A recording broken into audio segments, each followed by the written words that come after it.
অবশেষে চিটাগং কিংস মুক্ত হচ্ছে বিপিএল। একদিকে আদালতের নির্দেশনা, অন্যদিকে ক্রিকেট বোর্ডের সিদ্ধান্ত। বিতর্কিত দলটিকে বাদ দিয়ে হবে দ্বাদশ আসর।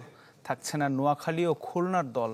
সংক্ষিপ্ত তালিকায় আছে ৮ প্রতিষ্ঠানের আবেদন, যেখান থেকে ৫ অথবা ৬টিকে বেছে নেবে বিসিবি। বসুন্ধরা ডায়াপেন্ট এখন আরো উন্নত। এই hot air through top sheet দ্রুত শোষণ করে সোনামণিকে দেয় কোমল অনুভূতি। ক্রিকেট বোর্ডের সামনে বড় চ্যালেঞ্জ বিপিএল। প্রতিদিন চলছে নানা রকম তৎপরতা। আপাতত ফ্র্যাঞ্চাইজি চূড়ান্ত করতে বেশি মনোযোগ গভর্নিং কাউন্সিলের। প্রাথমিক যাচাই বাছাই শেষে টিকে আছে ৮টি আবেদন। এর মধ্যে আছে পুরনো ফ্র্যাঞ্চাইজি চট্টগ্রামের এসকিউ স্পোর্টস ও খুলনার মাইন্ট্রি। প্রথমবার নোয়াখালীর জন্য আবেদন করেছিল বাংলা মাঠ।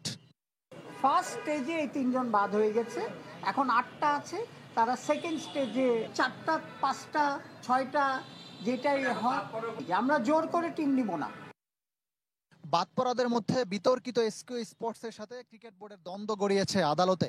সামির কাদেরের বিরুদ্ধে অভিযোগের অন্ত নেই বিসিবির। তার বিরুদ্ধে আইনি লড়াই চালিয়ে যাওয়ার ঘোষণা।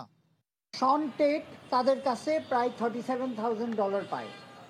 তারপরে আপনার আমাদের রোজ ভিউ হোটেল সিলেট, তারা প্রায় ১৭ লক্ষ টাকার একটা ক্লেম দিয়েছে।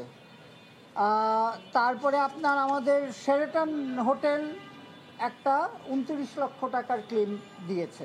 তার কাছ থেকে টাকা রিকভার করার জন্য যত আইনি প্রক্রিয়া, কোনোটাই আমরা কোনো কার্পণ্য রাখছি না। We are taking very strong legal actions.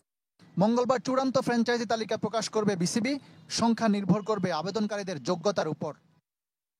Ikram Hussain, channel 24, Dhaka.